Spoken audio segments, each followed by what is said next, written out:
Hi everyone, welcome back to my channel. So for today's video, I'm going to be doing an anti-haul. Yes, I have not done one of these in a hot minute, but I figured there were some products out there that I have some very strong feelings about, and I didn't want to just make one video about that because the idea behind like the anti-haul from my perspective is to discuss the makeup product and not for it to be like this hateful sort of bashing video, but more of just talking through my decision why I am deciding not to purchase very popular makeup items. And a couple of you were asking me my thoughts specifically on like the Morphe and Jaclyn Hill Vault collection. So that is going to be in this video.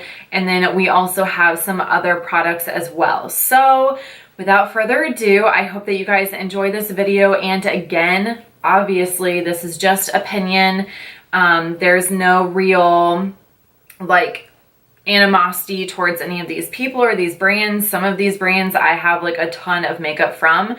It's just more of like the actual individual product. So I hope that you guys enjoy, and let's go ahead and jump on in.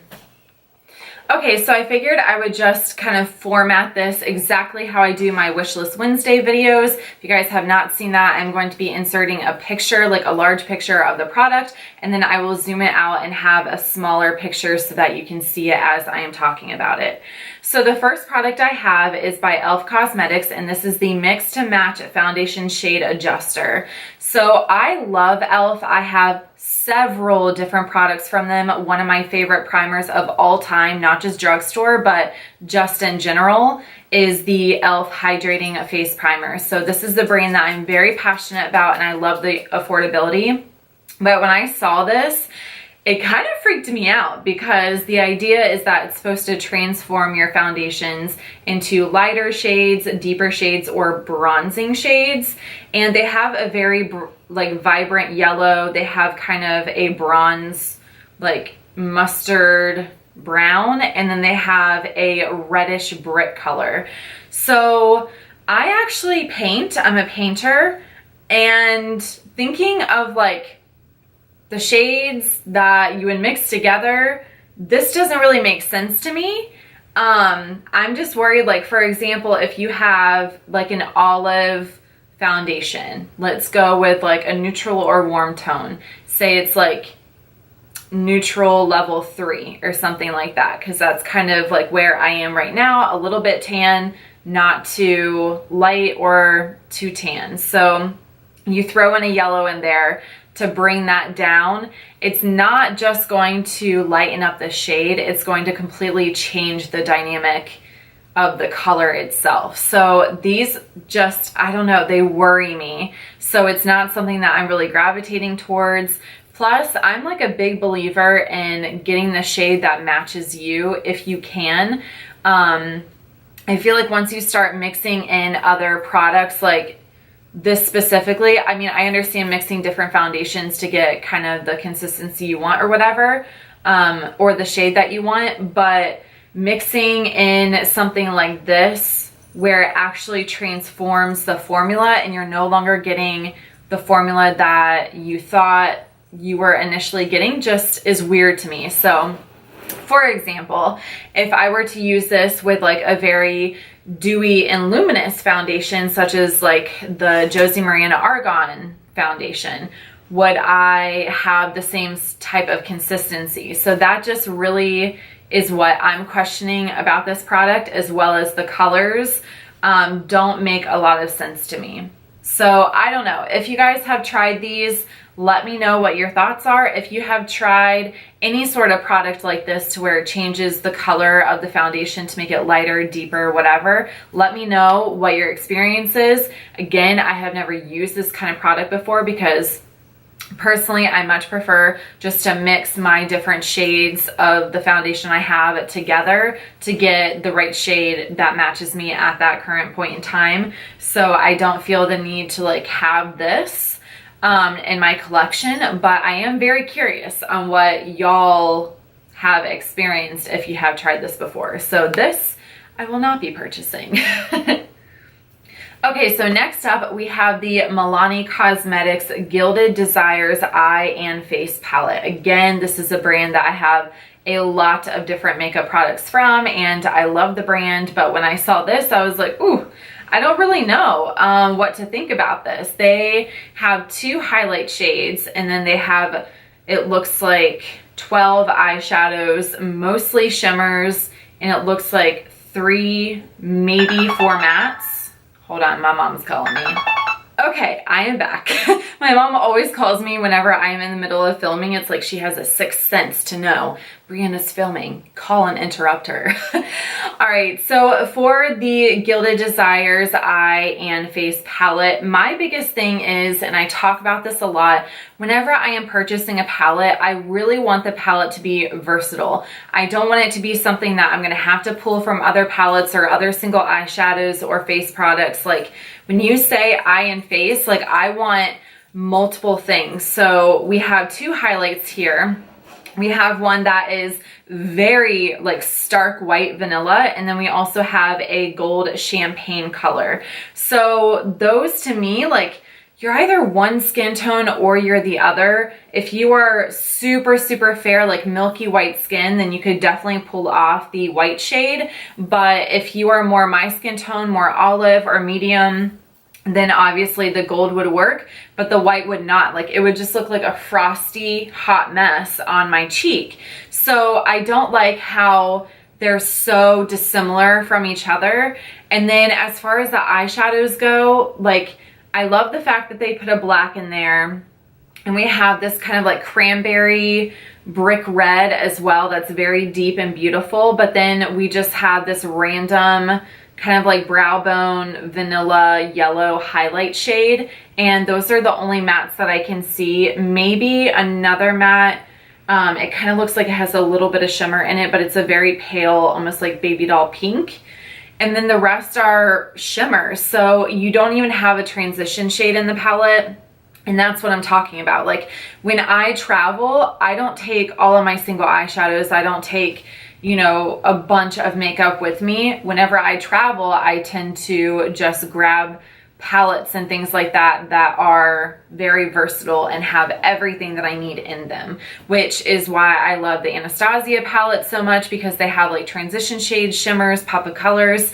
So that's kind of more of what I'm looking for whenever I am going to spend money on a palette. Now, if these were singles, I would say, you know, something different, because they definitely are beautiful shades. Not sure about the swatches. I haven't really seen any swatches of this yet. I could probably look, but again, we're just kind of working with golds, bronzes, very pale pinks and stuff like that. So not super impressed with how they kind of put this palette together, but that's just me. Again, love Milani, have a lot of stuff by them, but this palette in particular is just not jiving with me very well. Okay, so next up we have the BH Cosmetics Duo Highlight Palette.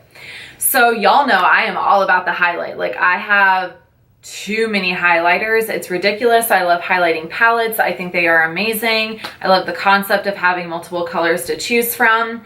However, I was never really a fan of the like unicorn kind of multicolor stripe on your cheek right here. I think it's great for festivals and concerts, stuff like that, to where it's appropriate. But as for every day or going out with the girls, things like that, it's just not something that I would gravitate towards.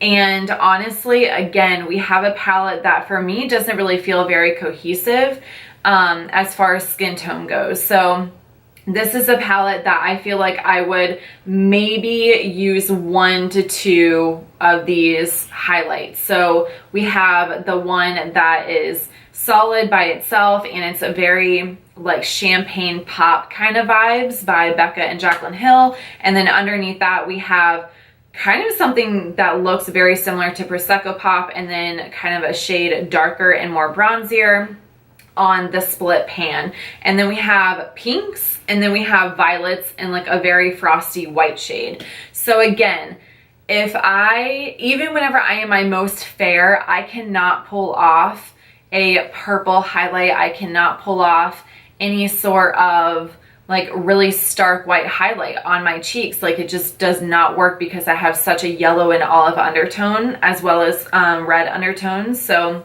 anything that is going to pull violet or pink or white is not going to look well on me. So literally I would only be using 1 to 2 of the highlights that are in this giant palette. So that's just unfortunate to me. I do love to use highlights as eyeshadows, but these, I don't know, they're just not like speaking to me. You know what I mean? And I just don't like how it's not very user friendly. That's my thing. It's like, if you are going to have multiple palettes to where you have one that's made specifically for very, very fair people who have that milky white, beautiful skin, then sure, throw some violets in there, something that would look really, really nice on that, you know, like pinky undertone for skin, or something that is just like very, very white and stark white. And then make one for people who have medium skin tone, then make one for people who have the deep skin tone. But whenever you throw it all into one palette, it's like, I'm not going to pay a ton of money. Even though BH Cosmetics is affordable, it's still $19. I'm not going to pay $19 for only being able to use 1.5 of the highlights that's in the palette. So that's just my reasoning behind that. It does look beautiful. It looks like the formula is great based on the swatches that I can see. However, it is just not, it's not what's in my head right now. And with how my collection is growing at this point, I just feel like I have to be really, really picky about the things that I add in, because honestly, I need more storage and I don't have the money for that. So I'm trying to be as picky as I can. All right. Now we're going to talk about the most controversial product that's probably going to be in this video, and that is the Jaclyn Hill Vault collection. So I have my thoughts on this, and what I am going to say is, one, I adore Jaclyn Hill. I have been a follower literally since her very first video that she put up. I remember when she was sitting in like her kitchen and had like the lamp and her like really crappy camera and stuff like that.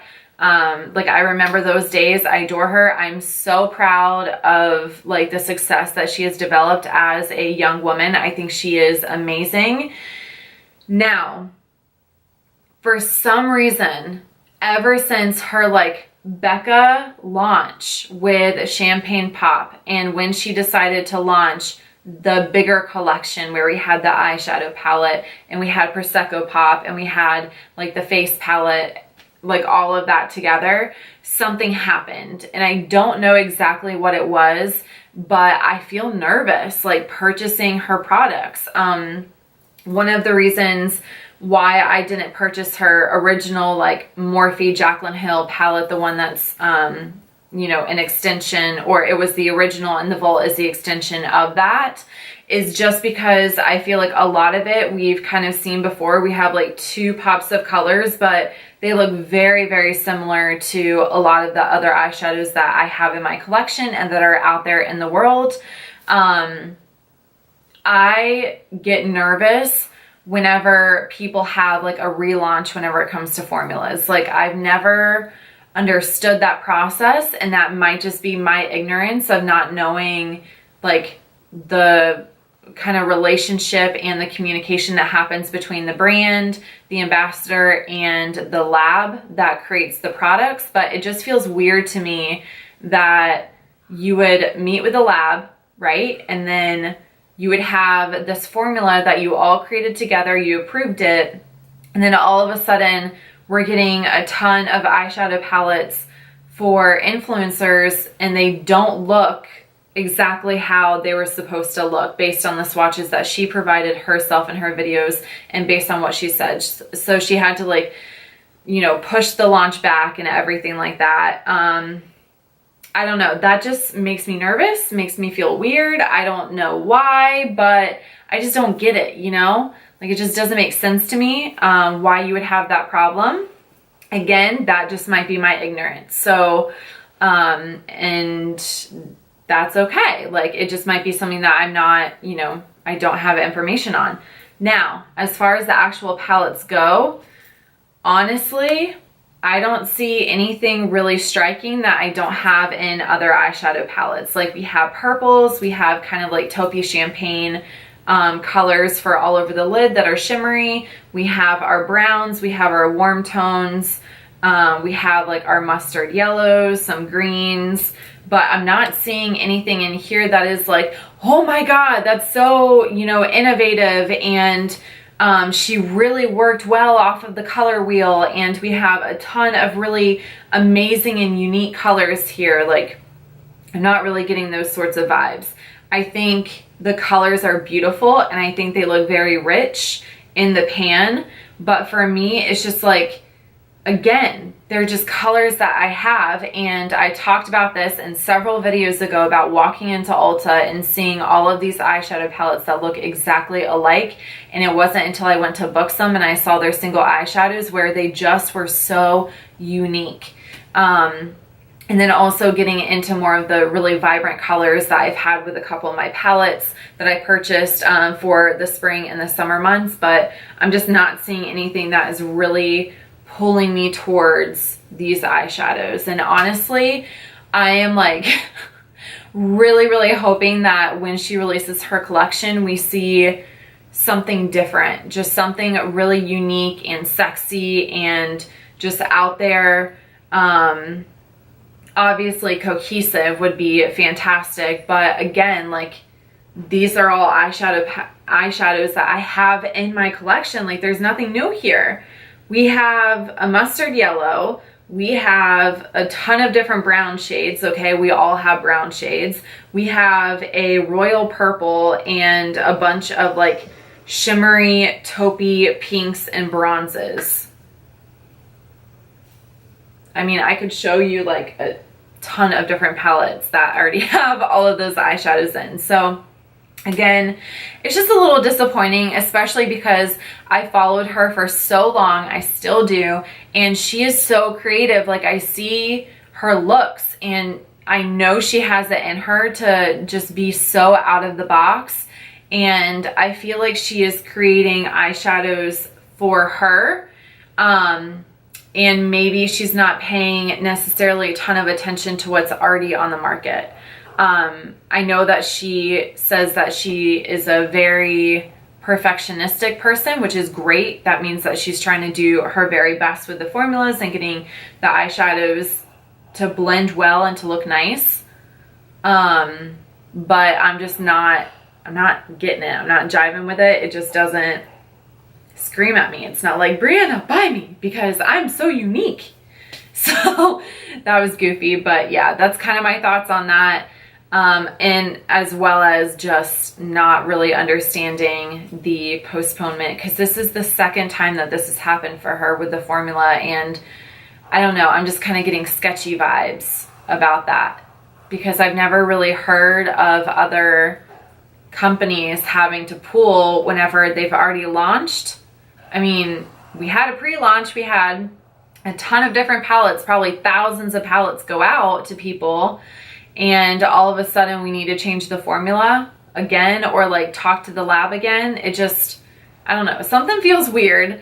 So again, you know, I take ownership for my ignorance of not knowing how that process works, and that's completely okay, but it just gives me weird feelings. So that's my thought on that. I really am honestly hoping that her makeup collection, the Jaclyn Hill or whatever she's going to call it collection, comes out and it just blows us away, because I know that she has the ability to do it. So yeah, that is my thoughts.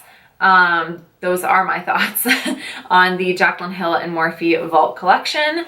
So yeah, that is going to complete this video. Actually, let me know down below what your thoughts are on all of these products that I have mentioned already, especially the Jaclyn and Morphe collaboration. Again, these are just my opinions, not a big deal if we don't agree.